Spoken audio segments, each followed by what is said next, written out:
Okay, good morning, everyone. Welcome back. First of all, hopefully you've noticed that I did create an assignment with short papers. It is now on Canvas. Remember, the first paper is due on the 11th of March, which is right before the spring break. Make sure to submit it on time. If you do not submit it, you can still submit the 3, but then you no longer have the bonus one. The bonus one becomes the third one. And if you miss more than one, then you will immediately lose 50 points. So don't miss any of them. That's the point. Okay, today, very interesting subject. We're going back to Nietzsche. I do want to dedicate the whole lecture on Nietzsche because he does pose a very interesting challenge there. Before we do, though, there are a few things we need to refresh our mind on in order to understand more properly what is happening. First of all, Hobbes. We talked about Hobbes last time. So what was the deal with Hobbes? Do you remember? What was he saying? Specifically in the Leviathan, what was the main idea? We kind of went through it rather quickly in the end, but hopefully not too quickly. Do you remember what was happening? And why is there so few of you? Okay, well, I'm not going to take attendance today, but I can do it any day, and so that could happen in the near future. And anyway, so back to Hobbes. Remember that one of the things he compared human organism to is what? A machine. A machine, exactly. This is the result of all this materialism, the result of the growing importance of science, which for those of you especially who are scientists should be interesting. Right? Science was becoming more and more important, and it was pushing out all those metaphysical beliefs, and Hobbes is a good product of that. And then, of course, civil war impressed him a lot. Remember the British Civil War? And as a result, he came to the conclusion that any power is better than no power. Human beings are basically just pleasure-seeking mechanisms, and the best way to keep them under control is to have a strong government. Doesn't even matter. Could be a monarch, still better than nothing. Could be a democracy. Could be any type of government, but we need government. Government has to keep us in check. And then Kant. Now, we talked about thing in itself. So let me refresh your memory on that, because that is kind of an attempt to answer, right, this growing feeling that the human beings are not free at all, that the science determines everything, there's no God, there's no freedom of the will, and even our personality is nothing but the basic drives. So remember what Kant started with is the relation between the mind and the object, any object, really. And the main point he was trying to make is that it's not just that there's some information we get from the object, such as visual feed, right, noises, feeling of surfaces, which would be what goes into our mind. But the mind also does the work. The mind, in essence, contributes to the object. It has certain software, you may say, in modern terms. Obviously, Kant didn't use the word software, but we can say software which we run on. First of all, we have to understand that time itself and space itself are not real. They are just the way our mind understands reality and itself. Time is the way for us to understand ourselves. Space is the way for us to understand outside world. And then this whole bunch of other concepts we need, such as substance. What is a substance? Something our mind needs to, again, perceive the objects. It contributes that to the world. Substance is not real in a full sense of a word. Causality.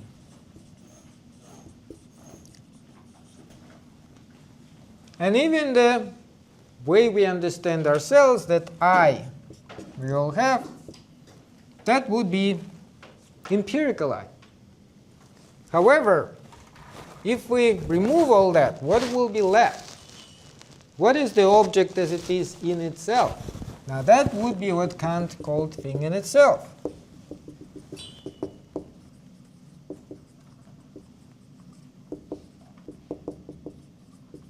The thing in itself. So that would be kind of the object as it is when it's not perceived by us. When we do not contribute anything to the object. It is real, all right. It's not all phantom of our imagination, but according to Kant, we can't know it. It is unknowable. However, this is where he actually placed, first of all, freedom. Second of all, the real I, which he called ego, the Greek, to distinguish it from the I, empirical I. And even God. He said God is a necessary concept. Without God, we would be killing each other and hating each other all the time. So this he called nominal world. And this phenomenal world. So the science studies this phenomenal world. So as far as phenomenal world is concerned, Hobbes is completely correct. And science is completely correct. But this is not the entire picture. There is also this nominal world. And this is where we can find true freedom, true self, and God.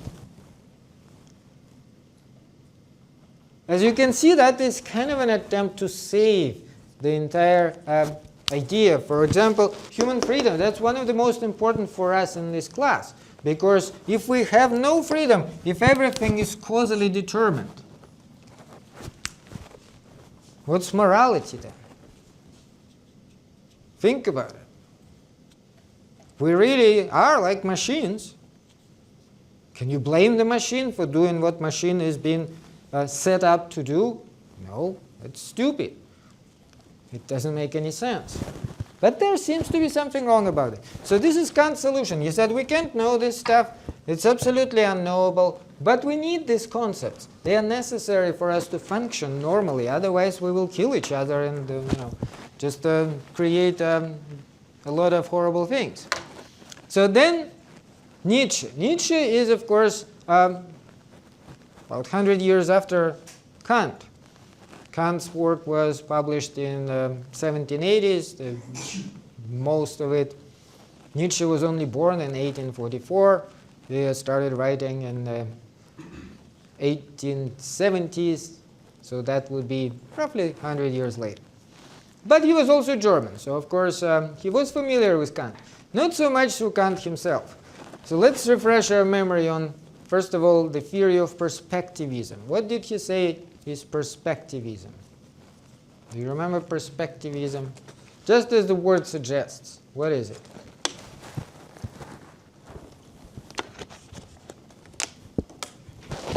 We have different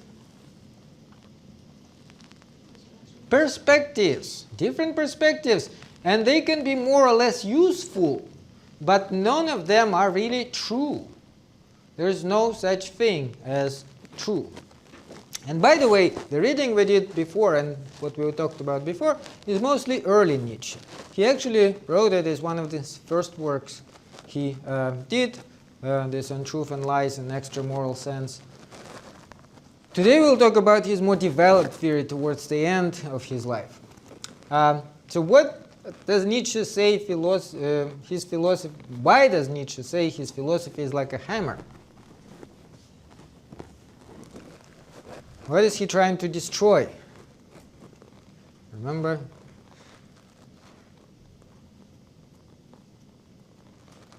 The idols we created for ourselves. What does Nietzsche think all philosophical positions really are? subconscious memoir of the philosophers. Subconsciously, their philosophy is trying to defend their point of view, which is given to them already, the kind of pre-existing position. So Kant, for example, with Kant, he says Kant needed something to explain God and religion. He was theist, even though towards the end of his life it's hard to say whether he believed in God or not, but he comes from the theist family. So Nietzsche is saying he needed to protect God in some way, and he came up with this whole thing. That kind of explains why Kant was thinking what he was thinking. And what are the two criteria Nietzsche offers for evaluating interpretations? Those different perspectives. How can we evaluate them? One was pragmatic value, remember? From the pragmatic point of view, does it work for you? Does it make you happy? And the other one, aesthetic. Is it aesthetically pleasing? You can look at yourself as a work of art. Is it a good work of art? Is it a good movie, your life? So that's the two ways to evaluate everything, according to Nietzsche. And what does he think about the thing in itself and nominal world? That's an interesting question. Based on the reading, the one we did for the previous lecture, what do you think he would say about the thing in itself? Well, at that point, he actually is saying that we can't know the thing in itself. He does not deny the thing in itself. He says we cannot know it at all. It is, however, presumed. But later on, he will move away from it. And to understand exactly why and how his philosophy developed, we need to mention one more person, one more philosopher, Schopenhauer. So Schopenhauer was writing right after Kant. In fact, he already was alive when Kant was still alive, so they kind of slightly overlap. Even though most of his work he has written after Kant already died. Kant died in the beginning of the 19th century, and Schopenhauer wrote his thesis a few years later. But he was building it on Kant's philosophy. However, there are a few things he changed very significantly. One of them is about the thing in itself. Kant says we cannot know the thing in itself, right? Schopenhauer said, yes, we actually can know the thing in itself. Where is the thing in itself for us? Well, that's the interesting part. He says, right here. That's where the thing in itself is. We all have access to it in our mind. That's what drives us, and he called it the will.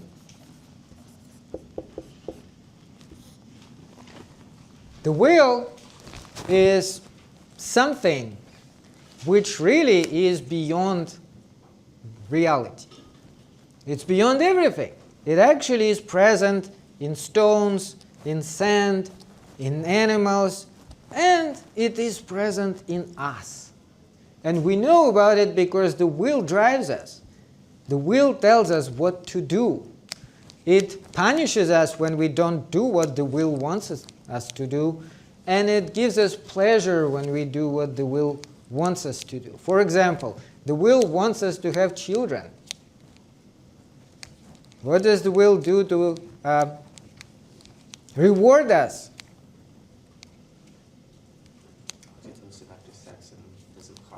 Pleasure of sex. Sex is not just something we do. We have pleasure when we do it, right? Huge pleasure. Well, depends, but at least usually. The will also wants us to, have healthy bodies.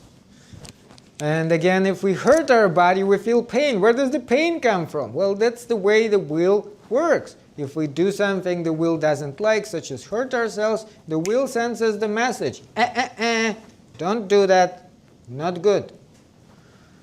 So that would be the thing in itself. That actually is the only thing in itself. There's nothing here. Schopenhauer didn't believe in God. He didn't believe in freedom. He didn't believe in nominal world. But he believed there is something.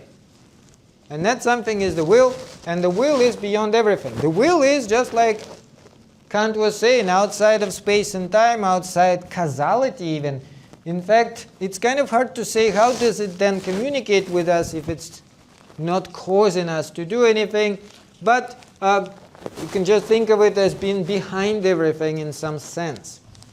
You can't say exactly what the will is, but it is there, and it is what is causing the entire world. Effectively, the entire world is nothing but the will, and the book is called The World as Will and Representation. So he starts by saying that the world is representation. The second part of the book says the world is the will, and then he says it is the same thing. The will is representation. There's really no difference. It's just two different ways to look at the world. The world can be seen as the will, or it can be seen as the representation of the will, because the entire object is nothing but the representation of the will. It also is the will itself. How do we know the entire thing? We know it because we are part of it. We can feel it. Our body is both the will and the representation. You can see your hand, right? You can see it very well. You can feel it. But you can also move it around. How does that happen? What is going on here? How can you move your hand? So that's his idea. Then, of course, he also talked about what does it mean for us ethically? How should we then live our life? And I don't know if you guys heard about it. He was a huge pessimist about the whole thing. He was saying the will is blind, crazy force which has no purpose whatsoever, and we should just resist it. When it demands us to do things, all it does is just pointless striving. He says in real world, if we see it, the will is absolutely brutal. It has no pity. And in fact, as soon as you do what the will wants you to do, as soon as you create children and so on, the will just wants you to go away. So the old people are supposed to die, and the next generation, and the next, and the next. So it's not concerned with any individual. It's not God, right? It's not loving or anything like that. It's a blind force. It's just driving you and driving you and driving you. If you do what the will wants you to do, you're just going to be constantly chasing those desires, which are completely pointless. So without going too much into his philosophy, this is basically what Schopenhauer was saying. And Nietzsche read Schopenhauer's book when he was a young man. And it greatly impressed him. He thought it was the best book he has ever read. The best book ever written, which he ever read. And he really enjoyed it, and at first he really agreed with it. His early philosophy has a lot of Schopenhauer in it, but then he started kind of moving away from it. So few important influences on Nietzsche were, first of all, he was a philologist. Remember, classical philology. What did the classical philologists do? But today we call it the classics, and this is basically just the study of the ancient languages, the Greek and Latin, and of classic texts. Close reading of classic texts. So he read all the pre-Socratics, Plato, the entire time period, and many of the later Roman authors. That had an effect on him. He was also committed to what we can call methodological naturalism. Naturalism, of course, is the idea that the world, in particular human beings, can be explained in scientific terms, naturally. Right? So whether the results of existing sciences or explanatory claims modeled on those sciences, and he found it in pre-Socratic philosophy, in German materialists. So he actually more or less agreed with them that science is the way to go. And he was also empiricist. Empiria, that's what our senses telling us, and this is what he thought we should base our understanding of reality on. Genuine knowledge must have come must have some basis in sense experience, which is, he also agreed eventually with Schopenhauer that there is no thing in itself, although he didn't think there is thing in itself anywhere. He completely rejects the thing in itself. He says it's an invention, and it stems from Plato's philosophy and later Christian developments, but this is nothing but self-deception. We are deceiving ourselves, we're making it up. So he looked at more realistically, and remember the sophists and the Socrates. The sophists were kind of people who Socrates have been fighting against. Thrasymachus in Plato's Republic is a classic example. He's saying that if you are trying to be just, you are simply serving the interests of those in power. There's no real justice. There's no form of justice. All it is the games people are playing. And if you are playing this game, then you simply are doing favor to those who are in power, those who have control. So that is this kind of realistic manner of looking at things when nothing religious, nothing extra-worldly is accepted. What is accepted? Essentially fatalistic conception of human agency, which, by the way, was also what Schopenhauer was saying. And the same thing as Hobbes was saying. Remember, we are like a yo-yo. We are not deciding anything. We don't have any freedom of the will. The freedom of the will is an illusion. We are fully causally determined by things around us. We have a certain character. Well, there's actually a little bit of a difference with full causal determinism, because it's not saying that everything is absolutely determined by physics, but it's more of an idea that everything is determined by our type of character and the combination of our character with the environment, right? And the character we have is given to us from birth. It is something we naturally are. And this is what Schopenhauer thought too. So basically we can kind of work on it somewhat, but we cannot change it. And finally, what he did not accept from Schopenhauer right away is this pessimistic outlook. Remember, Schopenhauer was saying, you should fight the will. The world is a terrible place to be in. The best you can do, it's actually interesting. He's saying the best you could do is nothing at all. Just don't follow whatever will wants you to do, but don't kill yourself. Because otherwise, you may say, why not then kill myself? But Schopenhauer said, no, if you're killing yourself, you're not killing the will. The will cannot be killed, right? The will is in everything. But if you are still alive and you're not doing what the will wants you to do, you're quieting down the will, right? So if you are killing yourself, you're just giving up.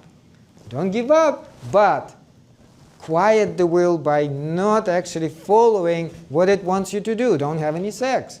Don't eat any tasty food. Don't do anything which the will wants you to do. And Nietzsche disagreed with it right away. He said, no, we should embrace it. It's actually fantastic. We should embrace the will. What the will wants us to do is great. So he looked at it in a very optimistic way. So a couple of quotes. There is no thing in itself. He eventually said it point blank. He said, the true world, and he put true in quotes, an idea which no longer good for anything, an idea which has become useless and superfluous. Consequently, a refuted idea. Let us abolish it. All this metaphysics, which Kant was doing and the other philosophers and Plato, grows out of human weakness. The need for certainty, something outside of us that we can lean on. right? Oh, my life is so horrible, but let me pray to God, maybe God can help. That's weakness. So he called himself anti-metaphysician. He's saying, well, the values that give life meaning also are gone. They evaporated. They are based on illusions. The world becoming much colder place. Night is closing in. Humanity is left desolate and abandoned without cosmic home. There is no other world. When you die, you die. Let's face it. Let's not lie to ourselves. There is no another life after death. When you die, you are done. But before you die, you will be suffering a lot. Just like Schopenhauer was saying. So we are spiritually nomads, right? We have no home. And the biggest thing is saying, the biggest event which happened to us is the death of God. The greatest recent event that God is dead, that the belief in the Christian God has become unbelievable, is already beginning to cast its first shadows over Europe. We mentioned it last time. He was predicting that things will go really, really bad. And in the end of the 19th century, very few people thought so. They thought, no, that things are getting better and better. Look at all the science. They had electricity invented at the time. They had all sorts of other magical things. So they were quite optimistic. But he actually was right, because soon afterwards there was First World War, seemingly for no good reason. Then there was Second World War. People kept on slaughtering each other and so on. So that's the age of secularism. Although theism played a decisive role in the development of our civilization, Nietzsche thinks we are moving into the age of secularism, in which people will no longer find the notion of God relevant to our culture. There's nothing we can do about it. But multitude still do not realize that. Much less do they anticipate what lies beyond the horizon. Only few of us, those who are detached from their culture and are waiting on the mountains, can see the cultural crisis coming in the distance. So do we need any proof that the God is dead? Nietzsche thinks no. Formerly it was sought to prove that there was no God. Now it's shown that the belief in God existed. How the belief in God existed, could have originated, and by what means this belief gained authority and importance. In this way, the counter-proof that there is no God becomes unnecessary and superfluous. So we understand how people invented God, why people invented God. And that by itself is enough to understand that there is no God. Whether it's a good way to argue actually is very questionable, because it seems to commit a certain fallacy. It still doesn't prove that there is no God. However, let's assume that it is true. So what now? Should we be upset? No, Nietzsche actually doesn't think so. He says, indeed, we philosophers and free spirits feel, when we hear the news that old God is dead, as if a new dawn shone on us. Our heart overflows with gratitude, amazement, premonitions, expectation. At long last, the horizon appears free to us again, even if it should not be bright. At long last, our ship may venture out again, venture out to face any danger. All the daring of the lover of knowledge is permitted again. The sea, our sea, lies open again. Perhaps there has never yet been such an open sea. So we are no longer restricted by this idea of God and religious beliefs, which means we can finally be free. Now let's talk about the reading a little bit. Hopefully you guys did it. What is he trying to say in the reading, you think? Yes, and the book is called Beyond Good and Evil, right? And that's what he's trying to say. He's trying to say, let's stand beyond the good and evil, traditional morality as we know it today. Let's evaluate this impartially in kind of descriptive way and understand what exactly is happening. And are we sure that what we think morality should be is what it really should be?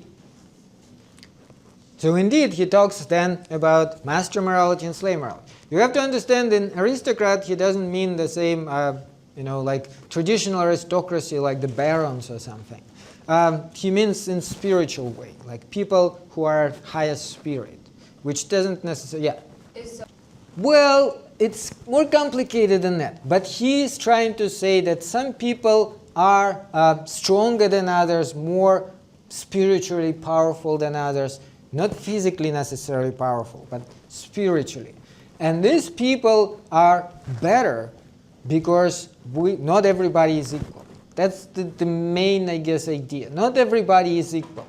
The idea that everybody is equal, he thinks, is very detrimental to society. If we follow this, then basically the most equality can be found in a cemetery. Everybody is equal, right? But society is not like that. So this idea that the will does drive us, and some people represent it more than others, is still there. So let's talk more about it. Reevaluation of values. Here's a good quote. He says, "What if a regressive trait lurked in the morally good man, likewise a danger, an enticement, a poison, and narcotic, so that the present lived at the expense of the future, perhaps in more comfort and less danger, but also in a smaller-minded, meaner manner, so that the morality itself were to blame if man never attained the highest power and splendor possible for type man, so that morality itself was danger of dangers." Right? So this is where he's saying that the morality, he's questioning it. He's putting it as a question, but he nonetheless seemed to suggest that morality we currently have, it has danger in it, poison. It's like a narcotic. It is meant to keep us happy, but should we always be happy? Is that even a good state for a human being? He says that the will to power is behind everything. It's connected to the will of Schopenhauer, but not in this kind of metaphysical sense. Because for Schopenhauer, what he was talking about the will, it's almost like type of God, evil God of a sort. But nonetheless, here he's not talking about that. But nonetheless, clearly there is some sort of power behind everything. So that would be will to power. All our cognitive activities manifest a drive to achieve mastery, to exert personal power over our environment. Right? You can see it in with animals too. And certainly you can see it with humans. This principle, which Nietzsche calls the will to power, is the fundamental psychological force in human life. We do have this natural tendency to dominate. We want to dominate. It is not only physical or military power, but something all people manifest, although it may express itself in many different and subtle ways. Yeah, exactly. Not to equalize everybody. So manifestations of the will to power. You can find it in a saint who disciplines her body and mind through the rigors of fasting, meditation, in order to achieve an ecstatic experience of the holy. By the way, very interestingly enough, in Antichrist, he talks about Christ and Christianity. He hated Christianity, just like he hated Plato. He thought that Christianity just basically reawakens all the worst in us. It precludes us from being the best, from actually letting this will to power manifest, because what is Christ was teaching? The Christ teaching was, if somebody hits you on one cheek, give them your other cheek. If somebody takes your clothes, give them your undergarment. And he's saying, no, this is horrible. But, interestingly enough, he says Christ himself was actually a very powerful person. It's the followers of Christ which are pathetic. Because Christ showed to us, he abandoned the old ways of life, and he showed to us how you should live. And all we can do is imitate him and basically do exactly what he was arguing against, becoming just like a cattle. And he's saying the whole Christianity is like a bunch of cattle who are mindlessly repeating everything after Christ, when in fact you should build your own personality. So this is what he also says about the saints. You have to be a very strong person to be a saint, to really kind of dedicate your life like this, but not following others. It is something internal. Similarly, the artist who struggles against poverty and criticism to impose his vision on of the world on a mute material of canvas and oil. That's the will to power, right? There's nothing wrong with being an artist. You don't have to be a military leader or something, but don't just sit there. If you want to paint, well, paint for God's sake, and try to make sure that your paintings are the best you can do. If you're a musician, create music. That's the will to power. In fact, in Beyond Good and Evil, most of the examples he gives of people who have the will to power are artists, musicians, and so on. Scientists who subdues the wide range of physical phenomena by reducing them to elegant mathematical formula. The lover who risks rejection to win over affections of the person he adores. Everything which Schopenhauer was saying we should suppress, Nietzsche says, no, we should embrace it. That is life. Why hate life? We should love life, which is actually what we will see in the end, Amor, Fati tells us. Life itself, of course, is exploitation. Why do people are so afraid of exploitation? He says, here we must beware of superficiality and get to the bottom of the matter, resisting all sentimental weakness. Life itself is essentially appropriation, injury, overpowering of what is alien and weaker, suppression, hardness, imposition of one's own forms, incorporation, and at least at its mildest, exploitation. Of course, you can see here how Nazis could accept that, right? Nazis could appropriate that, even though they distorted his original meaning, but that has similar connotation here. Life is exploitation, so nothing wrong with exploiting others then.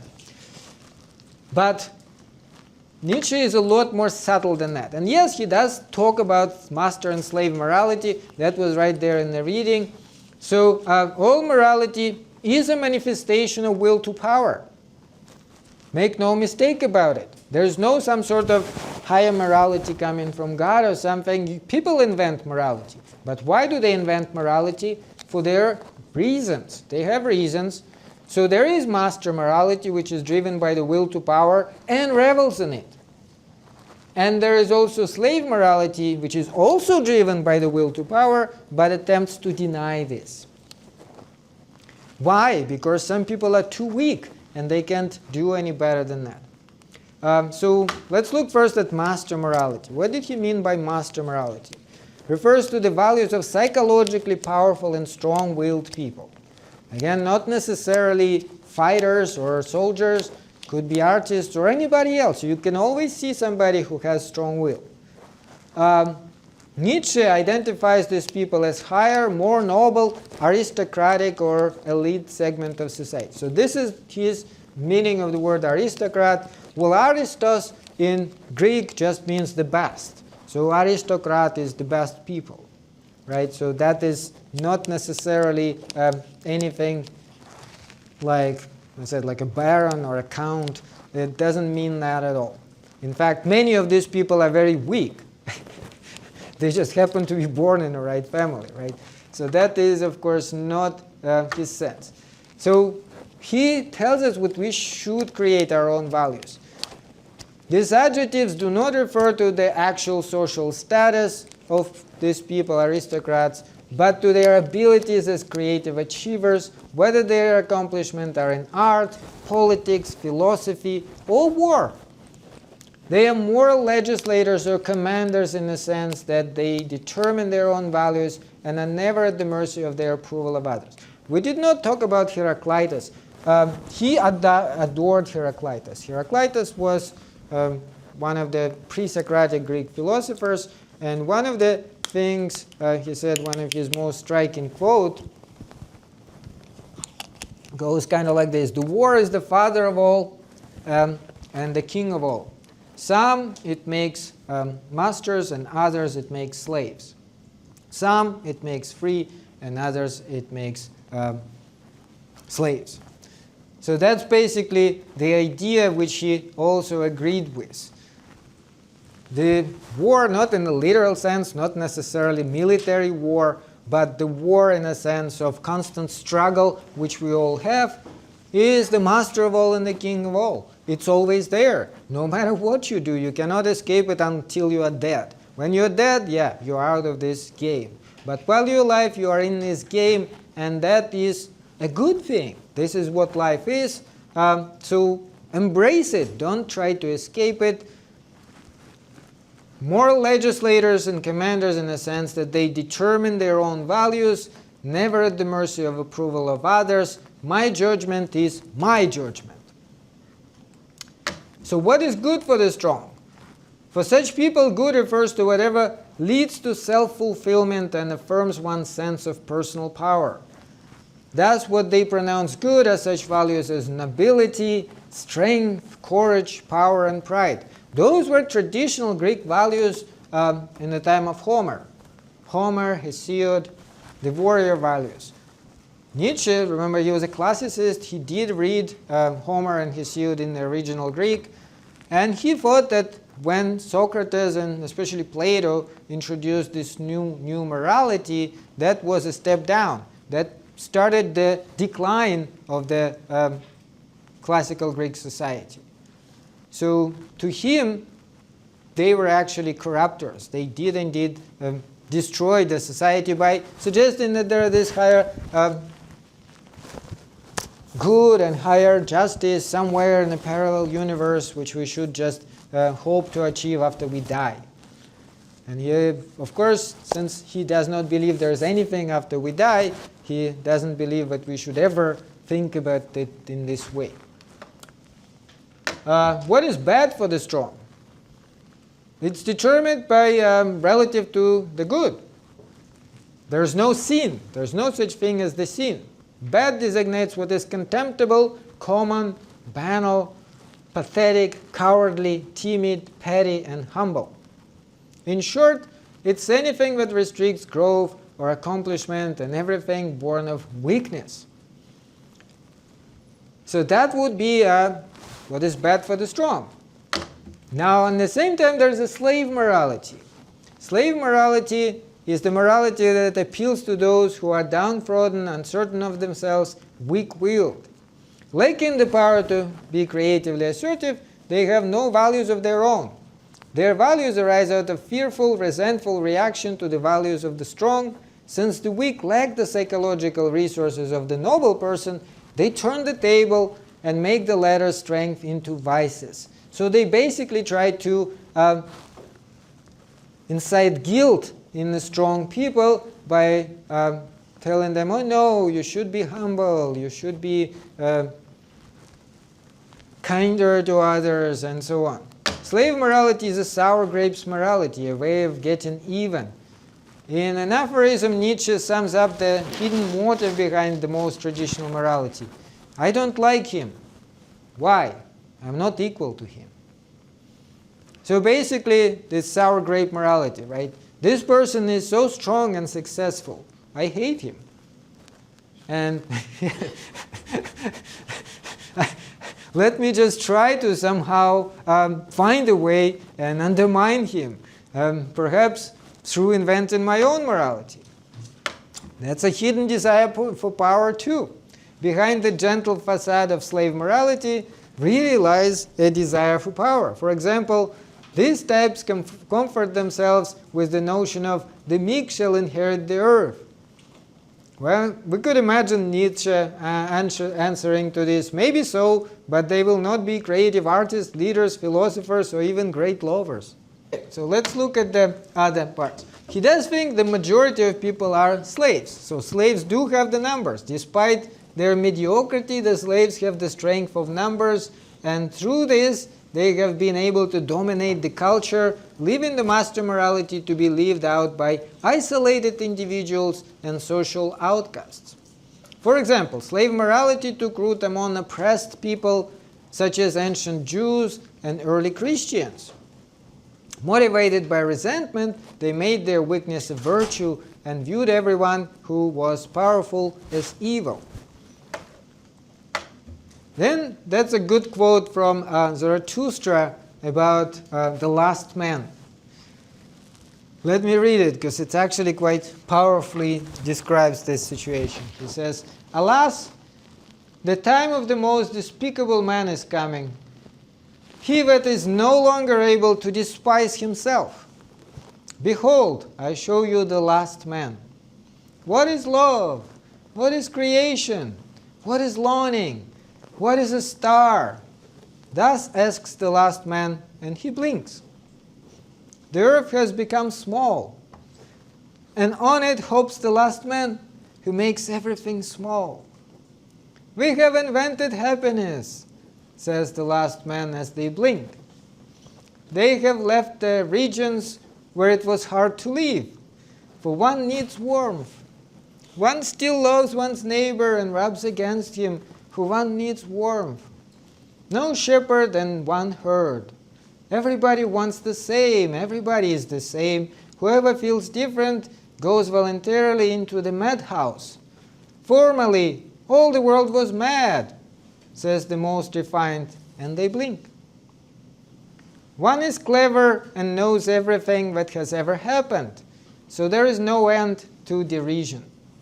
One still quarrels, but one is soon reconciled.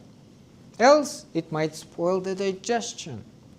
We have invented happiness," says the last man, and they blink. So what is he trying to say here? So the last man would, of course, be representatives of the slave morality. And you see, they want to be happy. And what does it mean for them to be happy? To be warm, cozy, quiet, to avoid any kind of struggle, because struggle makes you unhappy. But this is sterile world, the world where, like I said, if you really follow that and basically follow Schopenhauer, Schopenhauer says you shouldn't commit suicide. Why not? That's the happiest state. You're always warm and cozy, no struggle whatsoever. So that is not life. He says we should reevaluate the values. Revaluation of values is not the invention of completely new set of values, since the Nietzsche celebrates honesty, courage, integrity, and self-discipline, right? Which is exactly why I don't think you would necessarily endorse Trump. Instead, Nietzsche is declaring war on taken-for-granted morality that suppresses everything good in humanity. To go beyond this morality means to embrace the categories of good and bad, which refer to types of people, the noble and the contemptible. Now that the shabby origin of these values is becoming clear, the universe seems to have lost value, seem meaningless. But that is only a transitional stage. The Overman is coming, the Übermensch, as he called it, the Overman. In Zarathustra, he talks about the Overman, the type of individual who fulfills the ideal of the Overman will save humanity from its psychological destruction. Overman will be the one who will rise above the mediocrity of the culture and human nature as we know it. Here's the quote from Zarathustra. "Man is a rope stretched between beast and overman, a rope over an abyss." And a striking metaphor. One becomes an overman not through evolution, but by process of self-cultivation, which can only be accomplished through the act of the will. What is needed? Human nature, as we know it, is constituted by biological inheritance and our cultural conditioning. It constitutes what we are, but Nietzsche is speaking of those who are concerned with what they shall become. What is needed is to redefine what it means to be human by overcoming the limitations of human nature. I teach you the Overman. Man is something that shall be overcome. What have you done to overcome him? Again, you can kind of see how Nazis could really embrace something like this, the Overman. Oh, we all Overman, Übermensch. It's, by the way, it could also be translated as Superman, except, of course, when you say Superman in English, you immediately think about this figure of Superman. So that's why it's not translated as Superman. But literally, it means Superman, the Übermensch. But here's an interesting part. In some of his work, he mentions what he thinks this Overman should be. Union of spiritual superiority with well-being and excess of strength. And he actually says, gives this example, the Roman Caesar with Christ's soul. So it is a Roman Caesar, but with Christ's soul. It kind of undermines this idea again of the person who is some sort of, I don't know, emperor or necessarily just a Roman Caesar. It's Caesar, all right, but with Christ's soul. Although he admires the great conquerors in history, the kind of strength he admires in them is not their military power, but their psychological power and inner strength. Nietzsche's ideal is more often found in the artist than in the military conqueror. Life is a work of art. Remember, that's one way to evaluate your life. Think about it as a work of art. Overman is a unity of reason and passion. Both of them should be present. Reason should be present. You should not be stupid, but also passion. Don't be passionless. Don't try to sit there quietly and do nothing. Think about your life as a movie. Would you want to watch the movie where everything is just happy and nothing's happening? No, it would be terribly boring. You want their struggle. You want the main character to be fighting against these powerful forces and almost dying, but not quite. And then maybe at one point somebody will capture him and torture him for a while, but then he will escape and get back to them and so on. That's a good movie. That's how you should look at your life. Like a work of art, like a good work of art. The Overman is a human being who would be strong, highly educated, skillful in all bodily matters, self-controlled, reverent towards himself, who might dare to afford the whole range of wealth of being natural, being strong enough for such freedom. The man of tolerance, not from weakness, but from strength, because he knows how to use his advantage, even that from which the average nature would perish. The man for whom there is no longer anything that is forbidden, unless it be weakness, whether it called vice or virtue. Now, two of the most famous parts. One is the myth of eternal recurrence. He took it from the Greeks. It's actually something Pythagoreans believed. Here's the idea. If the world is just a number of combinations, and if it continues forever and ever, wouldn't it be inevitable that at some point all combinations will be exhausted and they will have to be repeated? Created from where? Well, if you think of the world as just a bunch of stuff, right? The bunch of matter. Very materialistic approach. Well, this matter can be connected in a variety of different ways, substituting planets, stars, and so on.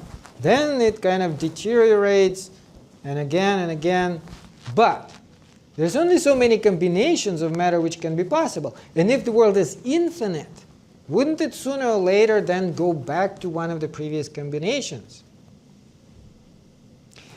That's not necessarily the case, but the point here is not even that it will really be the case. The point here is that he's saying, well, we should live as if it is the case.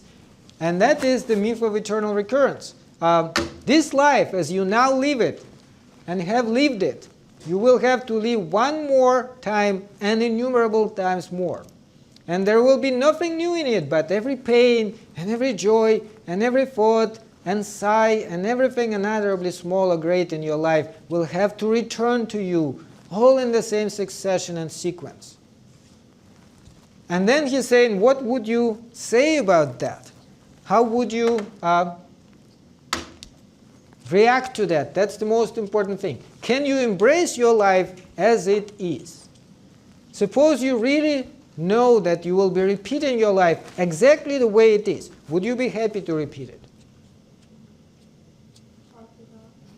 Well, then you should change it. You should make it such that you would be willing to repeat it. That's the idea here. It doesn't matter whether it will really happen or not. The Greeks thought it will really happen, the Pythagoreans. But Nietzsche doesn't necessarily think it will really happen, but he says that's how we should live our life. if it keeps on repeating over and over again, we should be able to accept it and say, yes, celebrate your life. I love it the way it is, with all the suffering, with all the bad things. And that's where Amor, Fati comes in. Amor, Fati means just love your fate in Latin. Amor, love, Fati, fate. My formula for greatness in the human being is Amor, Fati, that one wants nothing to be different, not in all eternity, not merely bear it, what is necessary, still less conceal it, but love it. And that's kind of his entire lesson about it, right? We may not be able to change our character. Maybe we can. But we should at the very least accept it and love it. Love yourself for who you are. You're never going to be anybody else. So at the very least, try to live your life so that you'd be proud of your life, and when you are about to die, you could say, yeah, if I had to repeat it, I would gladly repeat it. Of course, some things are not in our control, clearly. But even with all those suffering and bad things which are happening, he's saying, well, it's a necessary part of life.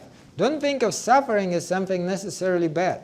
Again, I can tell you, like from my experience, when I was 18, I was drafted into the Russian Navy. That was probably the worst time of my life. It was absolutely brutal. I'm not going to give you any details, but yeah. And you would think, like, what can possibly be good about that? Oh, it's great, actually, you know what? Now, whatever bad things happening to me, I can always tell myself, well, at least it's not that bad. I can look back at it and it actually, yeah, it actually works. I feel so much more optimistic about where I am today just because I had this huge pile of suffering when I was younger. And like, that makes your life happier, amazingly enough. So suffering is a necessary part of life too. Sometimes you can't help it. But life of a couch potato is no life at all. And that's, like, I guess, his main point. Whether or not we really are causally determined, that's a big question. And how much of a freedom of the will we have, it's a big question. Of course, if we don't have any freedom of the will, then there's literally nothing we can do but just accept everything the way it is. But for our purposes, we can't live like this, right? If we start thinking that we can change anything in life, if we have no power to change things, no freedom whatsoever, then what's the point? So in that sense, we of course assume that we have freedom. We may never know whether we truly do, but this is a good assumption. So we will kind of work with it throughout our life, and we will talk more about it in this course, because actually starting from next time, we will go into more theory. Now there's, first of all, connection between Nietzsche and traditional economic theory, the laissez-faire capitalism, right? There's something more applicable to us today. We'll talk towards the end of class about Marx and what does Marx has to say about that and the neo-Marxist approaches, and see whether Nietzsche can be overcome in some sense in that he is a little bit too pessimistic about everything. Okay. So we will go through utilitarianism next time. That is probably one of the most current and most interesting ethical theories. I'll send you the reading, Mill Utilitarianism. It's kind of the foundational text of it. But then we will also look at the ontological ethics, which is what Kant was teaching based on his ideas, natural law ethics, which is more kind of connected to religious, and finally virtue ethics of Aristotle. So that would be something for your final paper too, because remember, you need to kind of use these approaches and understand them well. I'll send you the reading next time, and in the end we will talk, like I said, about Marx, Marxism, and more recent developments, and then we'll get into the presentation. Okay.